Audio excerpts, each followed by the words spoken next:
പണ്ടൊരിക്കൽ ഞാനും എൻ്റെ 4 സുഹൃത്തുക്കളും കൂടെ കാട്ടിലേക്കൊരു ട്രിപ്പ് പോകാമെന്ന് തീരുമാനിച്ചു. അവിടെ ഉൾക്കാട്ടിലൊരു വെള്ളച്ചാട്ടമുണ്ട്. ഓണക്കാലമാണ്. എന്തായാലും പുറത്തേക്ക് ടൂറൊന്നും പോവാൻ സാധിക്കില്ല. അതിനാൽ ഞങ്ങൾ 5 പേരും കൂടെ ഈ പറഞ്ഞ കാട്ടിലെ വെള്ളച്ചാട്ടത്തിനടുത്തേക്ക് അവിടെ പോയി ഒരു ടെൻ്റൊക്കെ കൂടി ചുമ്മാ കൂടാമെന്ന് കരുതി. നാട്ടിൽ നല്ല നാടൻ ചാരായം കിട്ടും. ഞങ്ങൾ അതൊക്കെ വാങ്ങി കാലത്ത് തന്നെ അങ്ങോട്ട് പുറപ്പെട്ടു. ഏകദേശം ഒരു 11 മണിക്കടുത്തായി ഞങ്ങൾ അവിടെ എത്തി. നല്ല ഭംഗിയുള്ള സ്ഥലമാണ്.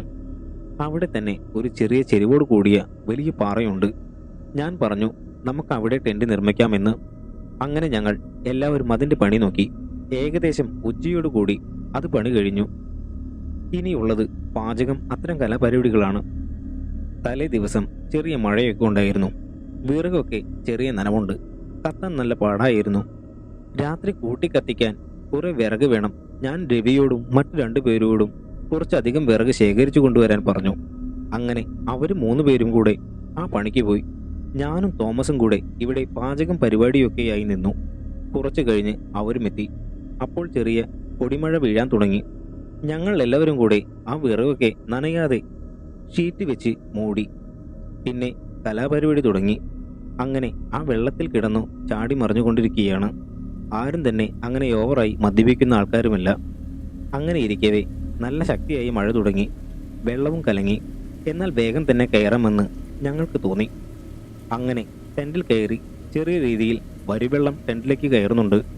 ഞാനും രവിയും കൂടെ കുറച്ച് കല്ലും മണ്ണും ഒക്കെ വെച്ച് ഏകദേശം അത് പരിഹരിച്ചു. തീയിടാനാണ് പണി.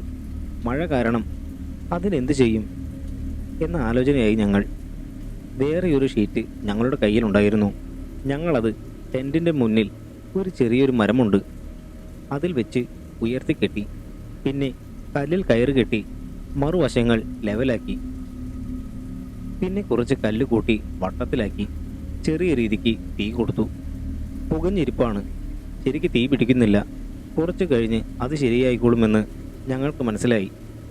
അങ്ങനെ ടെൻറ്റിനുള്ളിൽ ചാക്കും പായയുമൊക്കെ ഞങ്ങൾ വിരിച്ചു. ഇരുട്ട് വീഴാൻ തുടങ്ങി. ഞങ്ങൾ ആ റാന്തലെടുത്ത് കത്തിച്ചു വെച്ചു. കാടാണെങ്കിലും ആന, പുലി അത്ര പേടിക്കാനുള്ള വന്യമൃഗങ്ങളൊന്നും ആ കാട്ടിലുള്ള. അതാണ് ഞങ്ങൾക്കുള്ള ധൈര്യം. ഏകദേശം ഒരു 7 മണിയൊക്കെയായി. എല്ലാവർക്കും നല്ല ക്ഷീണമായി. ഞങ്ങളെല്ലാവരും എന്നാൽ ഭക്ഷണം കഴിക്കാമെന്ന് കരുതി. അങ്ങനെ കഴിച്ചുകൊണ്ടിരിക്കെ ഇപ്പോൾ മഴ കുറച്ച് ശമിച്ചിട്ടുണ്ട്.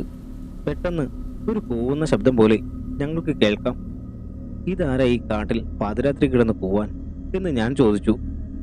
അപ്പോൾ ഹരിയേട്ടൻ പുള്ളി പറഞ്ഞു, അത് ചിലപ്പോൾ ഈ കാലൻ കോഴിയോ വല്ലതും ആവുമെന്ന്. അങ്ങനെ ആ ശബ്ദം ഞങ്ങൾ ഇടവിട്ട് കേൾക്കാൻ തുടങ്ങി. കുറെ കഴിഞ്ഞ് രവി പുറത്തേക്കിറങ്ങി. ഒരു വീട് വലിച്ചിട്ടൊക്കെ വരാമെന്ന് പറഞ്ഞ്.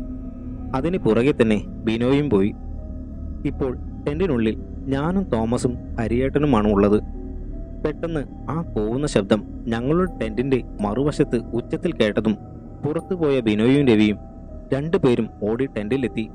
ഇരുവരും ശരിക്ക് പേടിച്ചു. ഞങ്ങൾക്കത് കണ്ട് ശരിക്ക് ചിരി വന്നു.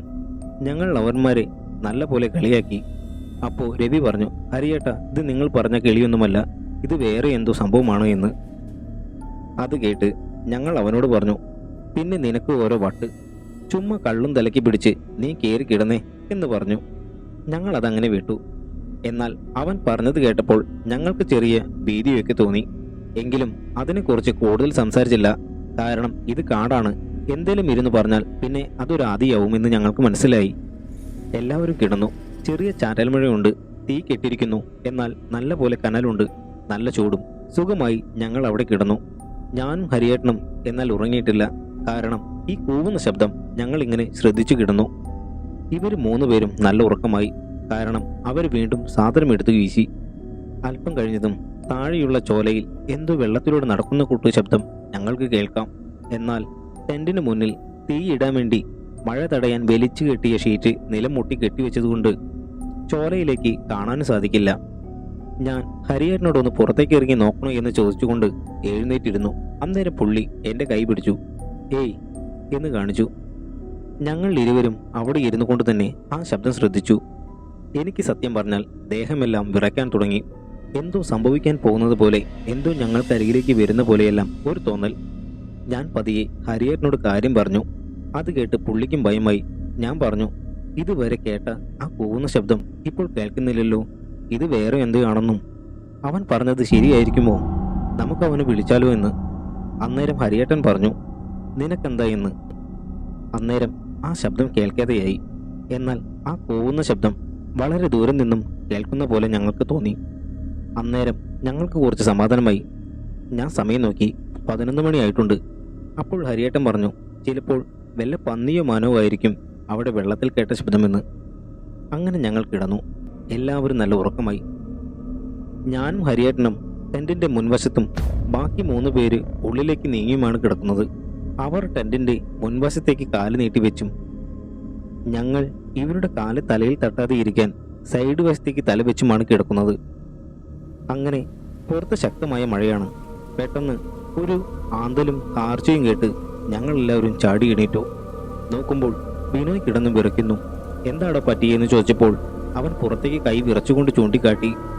അന്നേരം ഞങ്ങൾ കണ്ടത് ഒരു ചുവന്ന മുഖം, ബാക്കി ദേഹമെല്ലാം കറുത്ത് തടിച്ച് ഇരുണ്ട ഒരു രൂപം ഞങ്ങളെ നോക്കിക്കൊണ്ട് ആ തീയിട്ട് വെച്ചതിൻ്റെ അപ്പുറത്തെ ആ ഷീറ്റിന്റെ വശത്ത് കുന്തുകാലിലിരിക്കുന്നു. അത് കണ്ടതും ഞങ്ങൾക്കെല്ലാവർക്കും ഭയമായി. ഞങ്ങളെല്ലാവരും ഉറക്കെ ഓളിയിട്ട് കാറാൻ തുടങ്ങി. അത് കേട്ടതും ആ രൂപം അവിടെ നിന്നും എഴുന്നേറ്റു. എന്നിട്ട് തല കുത്തി മറയും പോലെ ആ ചെരിഞ്ഞ പാറയുടെ മീതെ കൂടെ താഴേക്ക് ഇറങ്ങി അത് ആ ചോരയിലേക്ക് ചാടി. ആ ശബ്ദം ഞങ്ങൾ കേട്ടു. എല്ലാവരും കിടന്ന് വിറയ്ക്കാൻ തുടങ്ങി. ഹരിയേട്ടൻ ഉടൻ തന്നെ ആ തീക്കനലെല്ലാം നന്നായി ചിക്കിക്കൂട്ടി. അതിൽ ഞങ്ങളുടെ കയ്യിലുണ്ടായിരുന്ന ഒരു വെട്ടുകത്തി അത് ആ തീയിലേക്ക് വെച്ചു കൊടുത്തു. 2 വിറകും അതിലേക്ക് വെച്ചു. എന്നിട്ട് വേഗം ഉള്ളിലേക്ക് കയറി. ഒരു വല്ലാത്ത മുഖമായിരുന്നു അതിൻ്റേത്. ഞങ്ങൾ അവിടെ ഇരുന്ന് ഞങ്ങൾക്കൊന്നും പരസ്പരം മിണ്ടാൻ വരെ ഭയമായി. ഞങ്ങൾ ചുറ്റിലേക്കും കാതു കൂർപ്പിച്ചിരുന്നു. ഒരു കണക്കിന് നേരം വെളുത്തതും ഞങ്ങൾ ആ കാട്ടിൽ നിന്നും പോന്നു. അവിടെ നിന്നും പുറത്തേക്ക് ഇറങ്ങിക്കഴിഞ്ഞ് ബിനോയാണല്ലോ ഇതാദ്യം കണ്ടത്. അന്നേരം അവൻ പറഞ്ഞത് ഇങ്ങനെയാണ്. എല്ലാവരും നല്ല ഉറക്കം. നല്ല മഴ തുടങ്ങിയപ്പോൾ അവൻ കിടക്കുന്ന വശത്തേക്ക് ചെറുതായി വെള്ളം വീണു. അവൻ അന്നേരം ഉണർന്നപ്പോൾ ആ തീയുടെ വശത്തേക്ക് നോക്കിയപ്പോൾ ഒരാൾ അവിടെ ഇരിക്കുന്നുണ്ട്. കൂടെയുള്ള ആരോ ആണെന്ന് അവൻ കരുതി. എന്നാൽ അവിടെ കിടക്കുന്ന വസ്തു വെച്ച് അവൻ അതിൻ്റെ മേത്തേക്ക് ഇട്ടു. എന്നാൽ ഒരനക്കവും അതിനില്ല. പിന്നെ നോക്കുമ്പോൾ എല്ലാവരും ഇവിടെ കിടപ്പുണ്ട്. അത് കണ്ടപ്പോഴാണ് അവൻ ഉറക്കെ കാറിയതെന്ന്. ഇതേക്കുറിച്ചൊന്നും അന്നേരം അവിടെ വെച്ച് സംസാരിക്കാൻ കഴിഞ്ഞില്ല. കാരണം അതേപ്പറ്റി അവിടെ വെച്ച് ഞങ്ങളൊന്നും സംസാരിക്കാൻ നിന്നില്ല. എത്രയും വേഗം അവിടെ നിന്നും തിരിച്ചു പോരണം എന്നതായിരുന്നു ലക്ഷ്യം. കുറേ നാൾ ഞങ്ങൾക്കത് ഉറക്കത്തിലും സമാധാനം തരാത്ത ഒരു കാഴ്ചയായിരുന്നു. നല്ല പോലെ പേടിച്ചതുകൊണ്ട് ഞങ്ങൾക്കെല്ലാവർക്കും നല്ല പനിയും പേടിയും കൂടിയിരുന്നു. ഒടുവിൽ അമ്പലങ്ങളിലും പള്ളിയിലും നേർച്ചയും വഴിപാടുമായി കുറെ നടന്നു. ശേഷമാണ് ഒന്ന് നേരെയായത്. ഇരുട്ട് വീണാൽ ആ പിശാചിന്റെ മുഖമാണ് ഓർമ്മ വരിക. ഒരു കാലത്തും മറക്കാനാവാത്ത ഓണക്കാലമാണ് അന്ന് ഞങ്ങൾക്കുണ്ടായ ഈ അനുഭവം എന്നാണ് സത്യൻ എന്ന സുഹൃത്ത് പറഞ്ഞത്. ഈ കഥ നിങ്ങൾക്ക് ഇഷ്ടപ്പെട്ടു എന്ന് കരുതുന്നു. ഇത്തരത്തിലുള്ള അനുഭവ കഥകൾക്കും നോവൽ കഥകൾക്കുമായി ഈ ചാനൽ ഒന്ന് സബ്സ്ക്രൈബ് ചെയ്യുമല്ലോ. എന്നാൽ അടുത്തൊരു നല്ല കഥയുമായി നമുക്ക് വീണ്ടും കാണാം. See you soon.